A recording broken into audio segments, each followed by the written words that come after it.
keep talking about it. That is the absolute main thing is communication.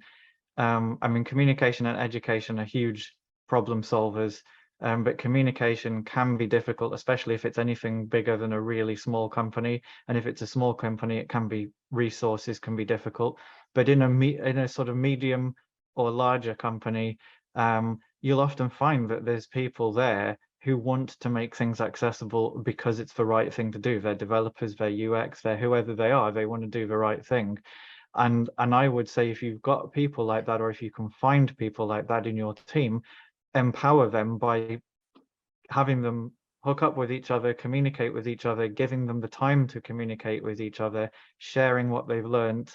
It's often, this sort of thing is often called accessibility champions or any sort of similar initiative, and it's just building capacity within the team or nurturing the capacity within the team and giving them the space so that if accessibility issues come up, they have the time to actually address those as a priority. And people like to share knowledge and learn from each other, so that you can have this grow organically as long as you give it that nurturing time to do so. If you bring on somebody, some accessibility specialist, it might be because you've realized you've got problems to fix, and right then is maybe not the time to be taking on everything. First of all, you might want to say, well, what are the major problems? How can we fix them in the system that we've got? And then once you've maybe done a bit of training as well, or just got used to it, you then start thinking, okay, well, we've got a redesign coming up.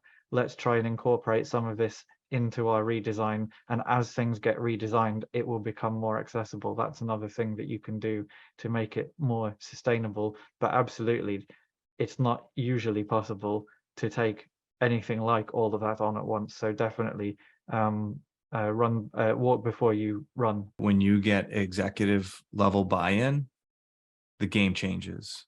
So evangelizing to that exec suite is a huge part of this. So the community building is fantastic, but now that community contains somebody at the C-level, it's the dialogue, the narrative shifts completely.